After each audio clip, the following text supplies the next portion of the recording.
പാഠം 5 കാടെവിടെ മക്കളെ. ശ്രീ അയ്യപ്പ പണിക്കരുടെ ആക്ഷേപഹാസ്യമാണ് കവിത. പ്രകൃതിയും നന്മകളും കാർഷിക വ്യവസ്ഥയും അന്യമായി മാറിക്കൊണ്ടിരിക്കുന്ന കാലത്തെ അഭിസംബോധന ചെയ്തുകൊണ്ട് എഴുതിയതാണ് ഈ കവിത. അതായത് ധാരാളം നന്മ നിറഞ്ഞ നാടായിരുന്നു നമ്മുടേത്. ആ നന്മകളെല്ലാം ഇന്ന് അപ്രത്യക്ഷമായിരിക്കുന്നു. നന്മയുള്ള ആ നാട് എവിടെ എന്നാണ് കവി നമ്മളോട് ചോദിക്കുന്നത്. നമുക്ക് കവിത ചൊല്ലി നോക്കാം. കാടെവിടെ മക്കളെ, മേടെവിടെ മക്കളെ, കാട്ടുപുൽത്തകിടിയുടെ വേരെവിടെ മക്കളെ. കാടെവിടെ മക്കളെ, മേടെവിടെ മക്കളെ, കാട്ടുപുൽത്തകിടിയുടെ വേരെവിടെ മക്കളെ.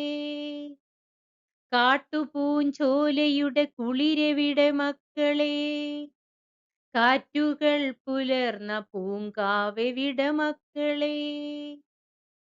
കുട്ടിക്കരിങ്കുയിൽ കൂവിത്തിമർക്കുന്ന കുട്ടനാടൻ പുഞ്ചയെവിടെന്റെ മക്കളെ. കുട്ടിക്കരിങ്കുയിൽ കൂവിത്തിമർക്കുന്ന കുട്ടനാടൻ പുഞ്ചയെവിടെന്റെ മക്കളെ. പച്ചപ്പനന്തത്ത പാറിക്കളിക്കുന്ന പ്ലാവുകൾ മാവുകളും എവിടെന്റെ മക്കളെ. പച്ചപ്പനന്തത്ത പാറിക്കളിക്കുന്ന പ്ലാവുകൾ മാവുകളും എവിടെന്റെ മക്കളെ. പായൽ ചുരുൾ ചുറ്റി ദാഹനീർ തേടാത്ത കായലും തോടുകളും എവിടെന്റെ മക്കളെ. പായൽ ചുരുൾ ചുറ്റി ദാഹനീർ തേടാത്ത കായലും തോടുകളും എവിടെന്റെ മക്കളെ. ചാകര മഹോത്സവ പെരുന്നാളിലലയടിച്ചാർക്കുന്ന കടലോരമെവിടെന്റെ മക്കളെ. ചാകര മഹോത്സവ പെരുന്നാളിലലയടിച്ച് ആർക്കുന്ന കടലോരമെവിടെന്റെ മക്കളെ.